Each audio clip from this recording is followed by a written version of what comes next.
Hey, are you using the 10-minute rule in YouTube and Instagram and, well, everywhere? You should be. Should be. All right, let's get into it.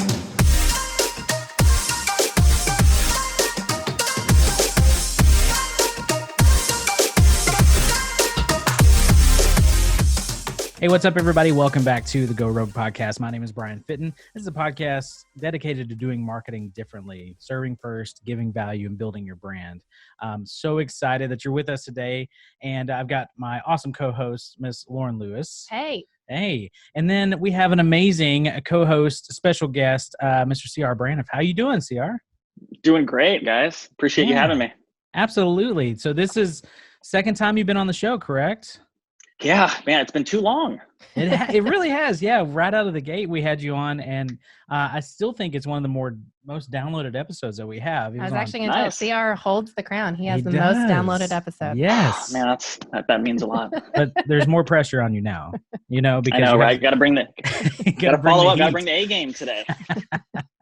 Well, and that's so make sure that you guys go check back at that episode. In the show notes, we'll have a link to it. But it was around storytelling, and it was a phenomenal episode. But today we're going to jump into actually YouTube branding on how to build a channel.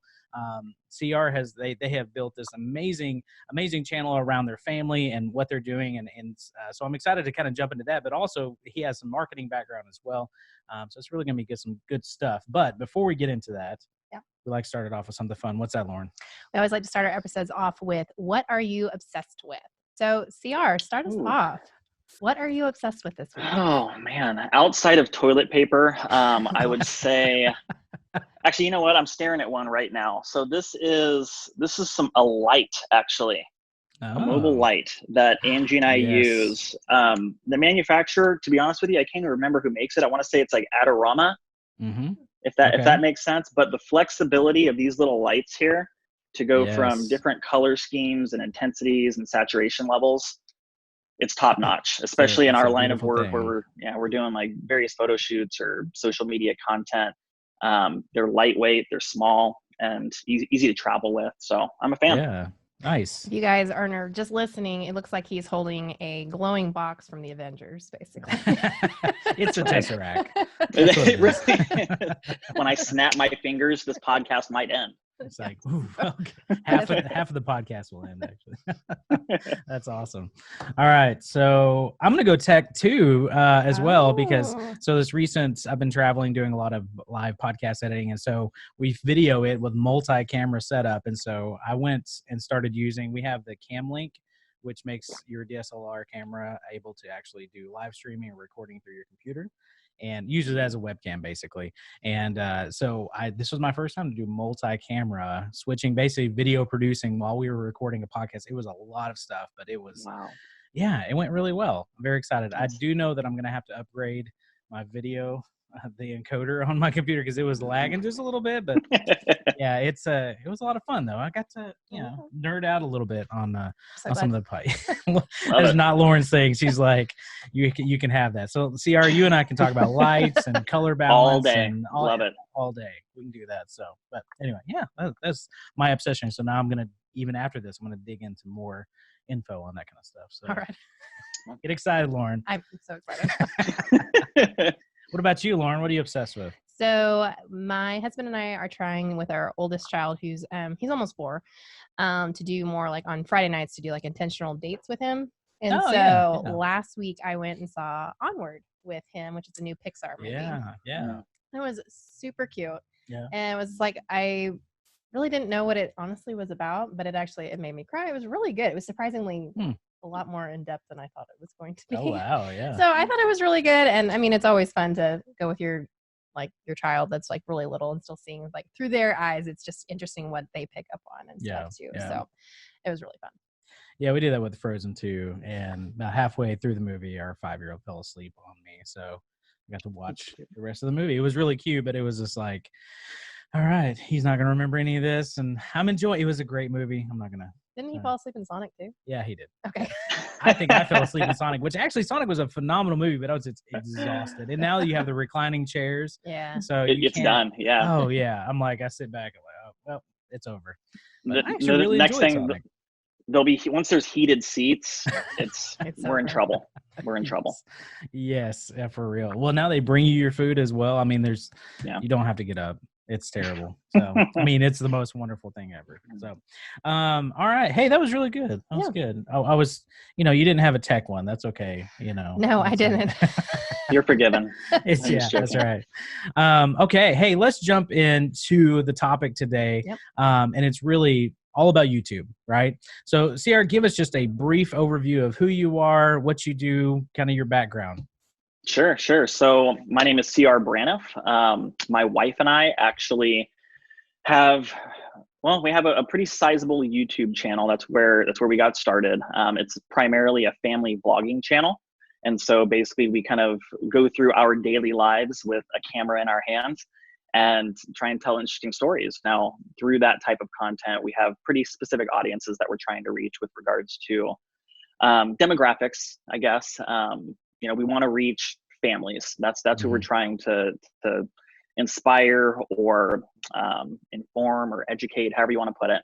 But we're trying to reach out to them and just share big family life through our eyes. And so from a more professional background, I spent 13 years with a bank doing risk management for the first 13 of it.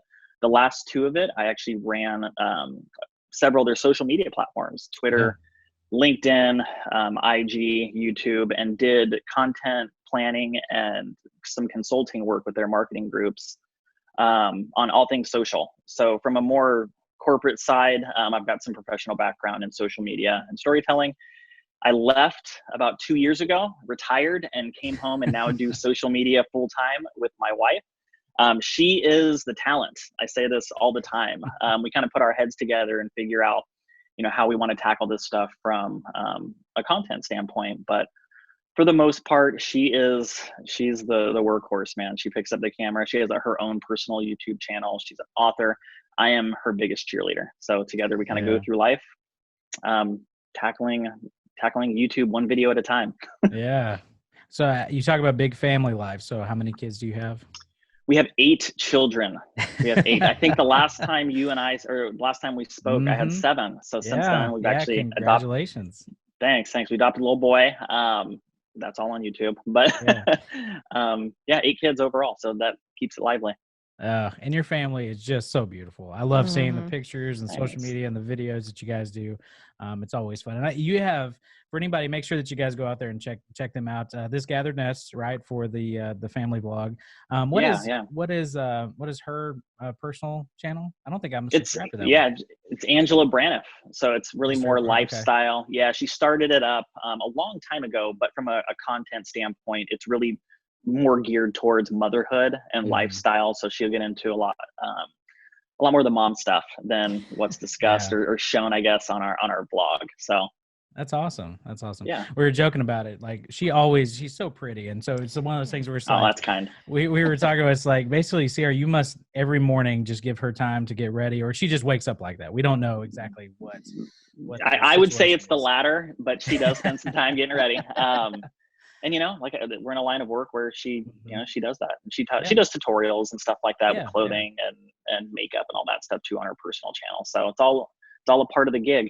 Absolutely. That's awesome. Well, and we got connected back because she was on my wife's podcast, The Adoptive Mom, because you guys adopted families. And then after that, she was like, you got to talk to CR. Like, he's like right in line with what you guys are doing. And we became friends, digital friends. Yeah, man. So we've kept in contact. It's been awesome. So, which reminds me real quick, before we get into the weeds here, you have a daughter that's famous now.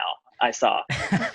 I mean, how cool. That video was so cute. Yeah. So that cute. Was totally off the cuff. We'll put that in the show notes as well. So I was randomly filming us. They were just playing, and I mean, you take videos all the time of our kids. And so, but sure enough, she stopped and she was like, I can't win. I was like, girl power. And she's like, yeah, girl power.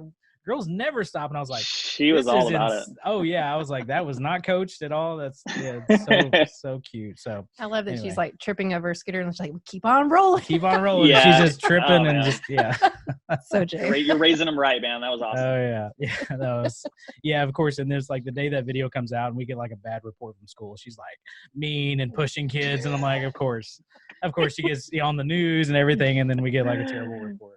That's life though. That's how she's celebrity status now. She just figured she can do what she wants. You know what I mean? She's Beyonce always. Yep. That's Oh good. man, that's awesome. All right, so Lauren, let's jump into some of the content today. All right. So, I mean, one of the questions that we get a lot from people who are starting their YouTube channel is, how do I grow my audience? And you cannot just throw videos at the wind and expect that they're just going to grow without any strategic thought process, unless you just randomly get lucky. So what advice would you give to people who are wanting to grow their YouTube audience? Yeah. So I guess I would approach this from the standpoint of, I would assume as a business owner, you probably know who your audience is, right? You know who you're talking to, you know who you want to bring through the doors, or who you want to visit your website. You've got that image in your head.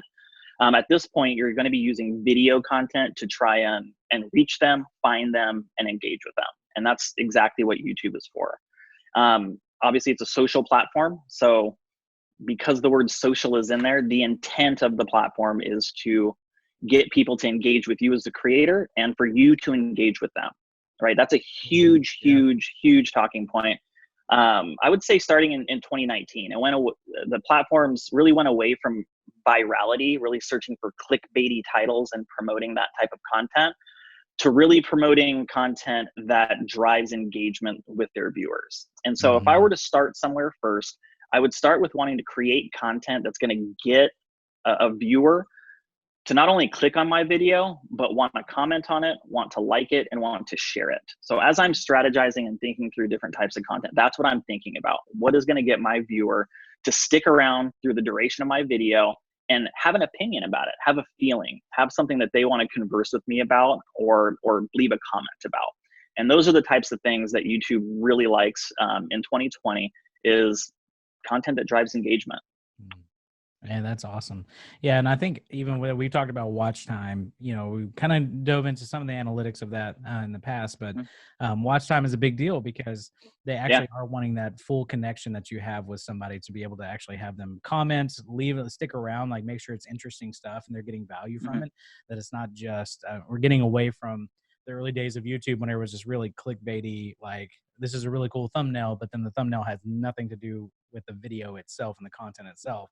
That's right. So I think it's awesome as a platform. YouTube has done a really good job of that, of kind of fostering that community, taking away the anonymous, trolls, essentially, being able to like focus on what's actually important, of building that community back and forth. And you'll always have, obviously bad people out there who are hurting and different things like that want to bring somebody down. But for the most part, it's moving in a very good direction.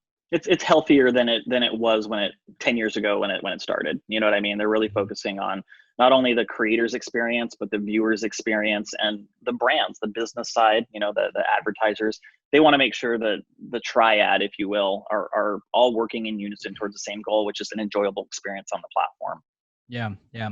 So what are some of the things that you do in the video? And we've talked about, having a hook up front. Hey, this is something that's you're gonna, this is what the video is about. It's interesting. Hang on, stay tuned, type of thing. But you talk about giving them almost permission to comment, to engage with you. What are some of those things that you guys do in your videos?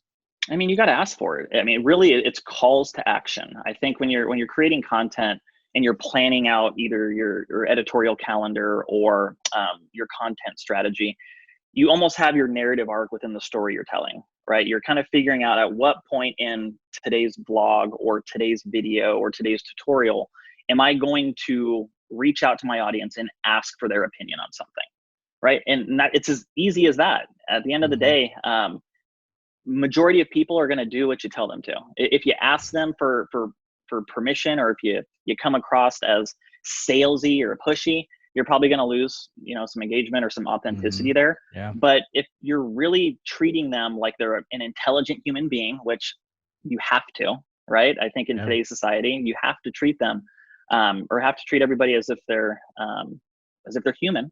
And you're asking for that call to action in some form or fashion, whether it's give me your thoughts, click here, go here and check out this product, let me know what you think.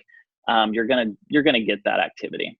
Yeah, absolutely. Well, and that goes back to, I mean, why this show exists is doing marketing differently than what most companies do marketing as, where it's not marketing, it's sales, right? They're just pushing sales or pushing that type That's of right. mentality, but you need to give value in that. And I think YouTube is a great platform for that. Yeah, absolutely. So when we talk about that community aspect, right, you said, give those calls to action, make sure that people are given that permission, right, to do that. But what about on like a commenting or like community building aspect? I mean, are you guys responding to comments? A lot of people put out their stuff and then they just don't do anything with it. They're just like, here it is, world, and then they don't engage. What are some of the things you guys are doing? It's pivotal. So I call it the 10-minute rule. All right. So before videos are uploaded, I'll spend about 10 minutes. This is YouTube specific. I'll spend about 10 minutes on the videos that I'm watching, commenting on other people's stuff, right? Just getting my handle out there, maybe under our This Gatheredness handle, commenting on other people's videos that I find interesting. About 10 minutes after our upload, I do the same thing. I'm going out to similar styles of content, similar audiences, maybe where our viewers would go next to watch a video. And I'm also commenting on those ones. And it's not something that is done disingenuously, right? Like it may take me from my type of content to a similar creator's content where it may be in the same genre, and I'm interacting with those audiences as well. And what that does within YouTube's algorithm and behind the scenes is say it kind of connects the dots. It's right. It's like this content creator and this content creator are connected. The people that are watching these videos might have something in common. And so I think straddling both ends of an upload is an interesting strategy. It's something that we've put into practice, I would say, over the last 12 months or so. And it's worked. And so outside of that, getting in the comments and truly having genuine conversation. It's not emoji, and then bouncing out of there, right? It's treating the other person like they're a person and interacting with either other viewers of the content or with creators themselves. So it's critical. It is, because again, it's a social platform. So if I'm not being social on there, then it's just a repository. Yeah. I think there's a big difference for a lot of people when they put their YouTube channel. It's like, I want to be famous. And that's a very different goal from I want a community, because with a community, you have to talk to those people. I'm a very introverted person, so sometimes that sounds very daunting. But it's like there's two really different goals. And if you really want that genuine growth of community, the people that are going to follow you through thick and thin, you really have to engage with them. It can't be just like, well, just look at me and then be done with it. Yeah. It's self-serving versus serving others. And I think you brought it up earlier, right? I think serving your audience and continuing to serve is always at the forefront. And a way to do that is to interact with them, right? Regardless of the type of content that you're building, if you're trying to educate them on cars or business, or if you're trying to entertain them through vlogs like we are, creating those connection points and opportunities for interaction and authentic discussion is vital, especially in today's day and age where thousands and thousands of hours of video content is uploaded every minute to YouTube. It's just crazy. That's insane. Yeah. What's funny though is what you're saying is the same advice and things that we're doing. We tell our clients, like building Facebook groups. It's engaging with them. It's commenting. It's giving them permission to ask, and then going back through and giving value. Even if you're in other Facebook groups, don't just be on there to sell, but actually help people and solve their problems, Yes. Because they're asking questions, be involved in that community. And that comes back tenfold all the time. 100%, man. Absolutely. All right. So CR, could you give us, maybe you don't, it's okay if you don't have these, but what are some of your don'ts when maintaining a channel? I think it's always good to have a few like, hey, probably should watch out for these or be cautious about this kind of thing. I would start by saying, don't sacrifice your integrity for one video or two videos or three videos, right? I think at the end of the day, people that kind of sell their soul, so to speak, to try and get clicks or videos, because you're interacting with an intelligent audience, they're going to smell that type of stuff out, and then you're going to lose their trust. So if you're running a business and you feel like, well, the hottest trends right now are X, and I want to be a part of that conversation, so I'm going to create some video that incorporates it, If that isn't authentic to you or your brand or why your audience is following you, don't do it. It's okay to say no. All right. Only insert your voice or your brand in conversations where it makes sense. That's the biggest thing, because on YouTube specifically, you'll see it. A good strategy is always to kind of keep an eye on Google Trends, and if your audience does that, going in there and seeing, you know, what's spiking for Google searches on a daily basis, building that into your routine is a good practice. But if the results don't make sense for you being a part of the conversation, it's okay to say no. So when you're planning out strategy and planning out content, make sure you're staying authentic to yourself, the type of content that you and your brand are trying to make, the message that you're trying to get out there, and the people you're trying to reach. Yeah, no, that's huge. That's so even right now, and this will kind of date this podcast a little bit too, but coronavirus, right? That's a big topic of conversation right now. And I've seen, it's so crazy, but you're absolutely right. I've seen people that I follow who don't have any business talking about this, going into it as experts or as something that their opinion matters. And it's not that I'm like, I don't go to you for this type of content, you know? Right. But if you're looking at it like from your point of view, if you guys are, you know, as a family, how are we preparing? How are we protecting ourselves and our community as a family? Like, you can still fit that in. Exactly. Right? Exactly. But you're not coming on there saying, all right, hey, everybody, I'm going to tell you my opinions of coronavirus. Like, that doesn't fit with the content that you're producing. So there's two ways you're exactly right. And there's two ways that we approach content every time we upload a video. All right. We're going to serve one of two audiences: a discoverable audience or our community. All right. So before we plan out a video, we have an intention of saying, you know what, with this video, I want to try and reach new audiences. I want to try and bring in followers or subscribers that don't know I exist yet. So my strategy for thumbnail, our strategy for titling that video is much different than what we would do for creating content with the sole purpose of serving our existing community. And so every now and again, I would say a few times a month, you know, we're trying to widen our reach. We're trying to get out there with our content and reach new audiences. And what you just said brought up, it's perfect, right?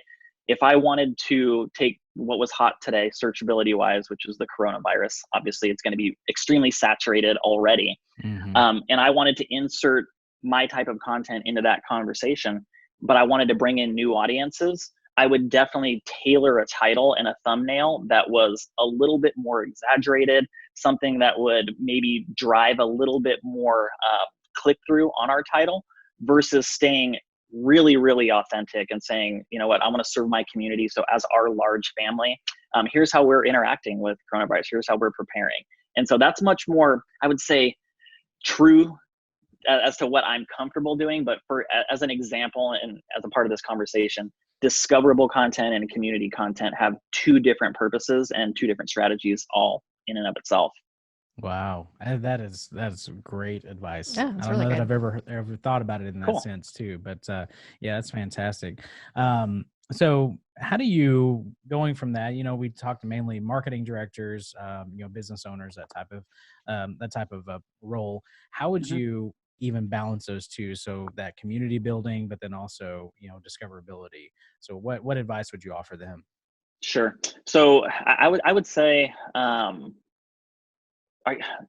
from a ratio standpoint, or yeah, so is it 50-50? Is it 10%? Is it, you know, because you do want to take care of your current audience, right? And so you'll always want to foster that community there, but you definitely want to expand and get things that make that discoverability go up as well. But so here's my advice, right? To try and reach new audiences and not really have a catalog of ways to serve them, there's not going to be a lot of value for them sticking around. Yeah. Does that make sense? So you almost have to, your community has to be in place first, your niche in the market, the people that you're serving, in order for new people to be reached, and then come to your page, window shop your channel and say, you know what? Yes, this is why I'm here. I wanted to know about X. This creator creates a ton of content, a ton of tutorials around this topic. I'm going to stick around a little bit, right? So if you're going to bring them in to window shop your channel, there's got to be other things for them to buy as well, right? Otherwise, it's like there's no point in subscribing to somebody that doesn't have that in place. And so early on, create content that's going to build your community. As you begin to grow and you're looking to grow and scale, and you've got probably some catalogs of videos going with, good playlists. I think at that point in time, it's a good option to start creating a little bit more discoverable content, trying to get into new audiences. Absolutely. And we talked a little bit about the playlist in the past, but I mean, that give them a place to go if they have a specific question. Hey, this is what we talk about in this playlist and this play. Give them an opportunity to dig into more content. And obviously YouTube loves that. So awesome. Yeah. All right. So kind of moving on here too. I mean, CR, what's kind of next for you guys? What's coming down the pipe? We know there's a book coming out, right? Oh, there is. So this is all my wife right here. Yeah. I mean, bless her heart. She's been working on this book baby for 2 years. Nice. And it gets published April 28th. That's the go live date. And so we are in like everything YouTube wise is kind of taking a back seat because I had no idea how much work went into publishing a book and promoting it. And I'm not even doing it. Like this is her baby. And so, like I said, man, raising 8 kids and trying to bring this book baby into the world too. That's the full-time job. I think once the book does go live and hits the shelves, she'll probably be doing some book touring up in New York and LA and then in Texas and maybe Arkansas. That'd be awesome. We're thinking about throwing the kids. I know, right? Throwing the kids in the RV and then just kind of traveling to these different locations. So it'd be fun to drive through and visit you guys. By the way, how big is the RV now? I mean, have you had to upgrade your RV? Because you guys already had a pretty big RV. Yeah, not yet. It's at max capacity right now with this latest edition. So if we bring in any more, we got issues on our hands. Somebody sleeping in the trucks or something. That's right. Or on the roof. Just to expand. You can always go up. up. Oh, that's awesome. Well, cool. Well, we're very excited for you guys. So where can they check out, pre-order the book or anything like that? Yeah, what's it called? Yeah.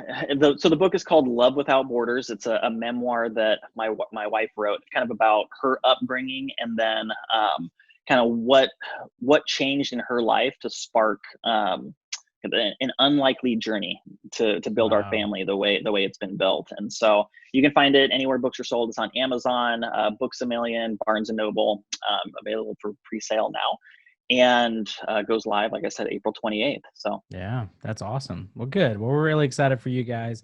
And where can they follow you guys at? We kind of mentioned a little bit, but yeah, where can they go? Yeah. So on YouTube, our channel name is This Gathered Nest. If you want to follow my wife, her channel is Angela Braniff. And then on Instagram is where we're a little bit more active as well. It's same thing, This Gathered Nest for my wife. And then again, my name is CR Braniff.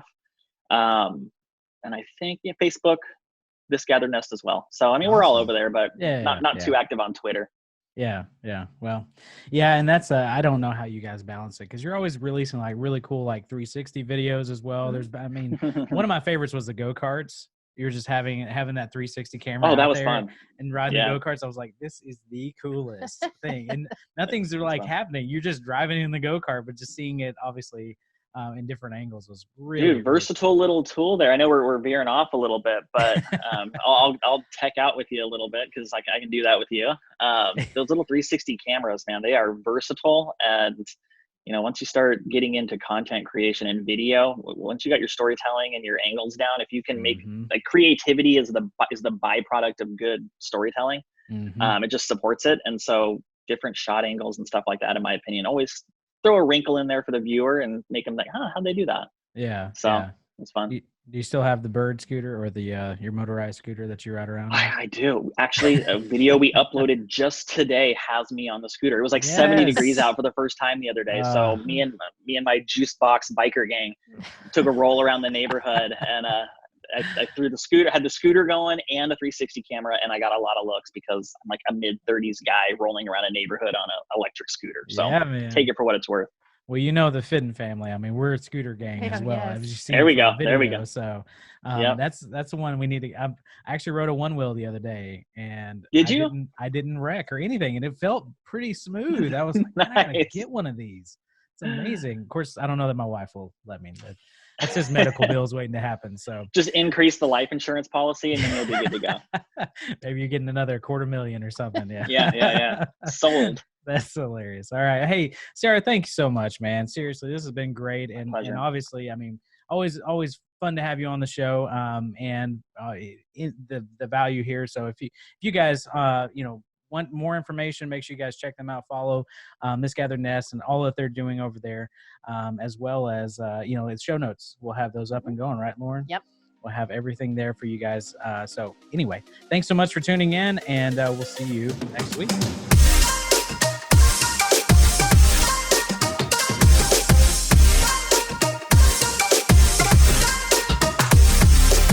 Do it rapid fire. Go. All right. If you had to delete all but 3 apps from your smartphone, which ones would you keep? Oh, goodness. You can only have 3. I mean, you're talking like social. We're on all the social platforms. I know, so. but this is apparently post-apocalyptic on your phone. On your phone. I'm going to let CR go first on this one. Oh, which 3 would I keep? Yeah. Instagram, YouTube's Creator Studio, and probably my text message threads. Oh, we're doing those apps, so we don't even get. Does that count? Apps.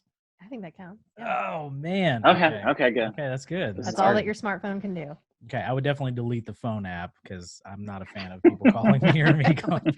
I would agree with that one. So I'm gonna say Instagram as well as LinkedIn. I'm big on the LinkedIn side. Yep. Yeah. And then it may be a Marco Polo situation. Oh no, I forgot about that one. Yeah. Oh yeah, you've had time to think about I this. know. These are not so rapid fire. For I need Lauren. like 4. Well, I guess I would have to be like Marco Polo, my text messages, and then honestly, my Walmart grocery app, so I can order my groceries. Oh, that's a good one. Oh, that's a good one. Yeah. Yeah. Wow. Oh, I forgot about Instacart too. Yeah, I'm kind of in that genre. All the grocery shopping apps. Yep. Yeah. Yeah. We're gonna use Instacart for Aldi. Do you guys have Aldi out there? We do. Yeah. Yeah. Aldi's awesome. So It's a good one. All right. This is a simple one. What Okay. is your most used emoji? mine is the X. Yeah, I was gonna say, X. or it's gonna be a black heart. Or black heart. I do the black heart. It seems a little more manly, even though it seems terrible. It needs the black heart. I do use the black heart probably. You need more like than a anything. smiley that has the black heart in the eyes. Sure. Yeah. Again, it's like I was putting red heart. You want to show some love, right? Yeah. I was like, the red hearts they're just popping out too much.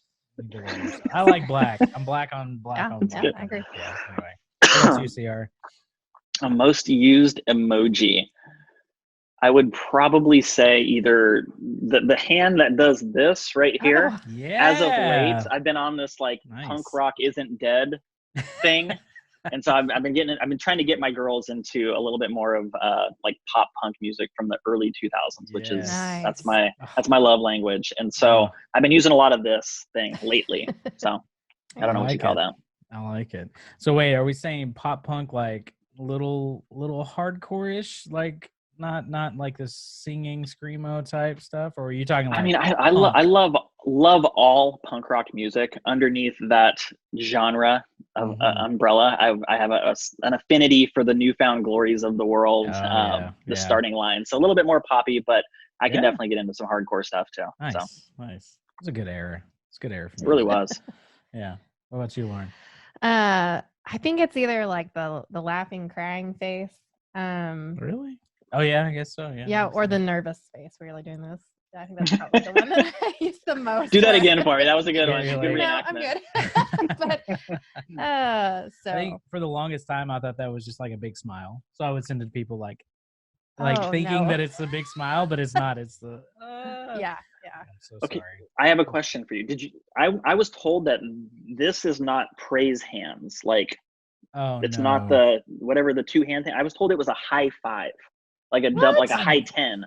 I don't know if that's accurate or not. I figured I'd come to the experts here. I always thought it was I use it as praise hands. Yeah, we use it. So do I. Like, hey, great job, or like, I guess it could be a double high five. I mean, you're giving some kudos, right? So you're right. I don't know.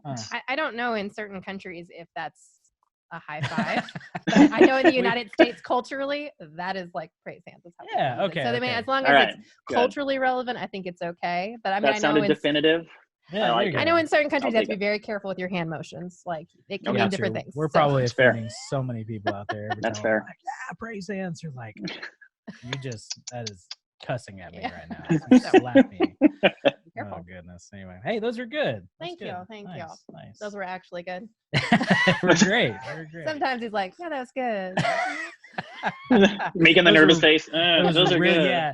I'll send you a big smile. Yeah.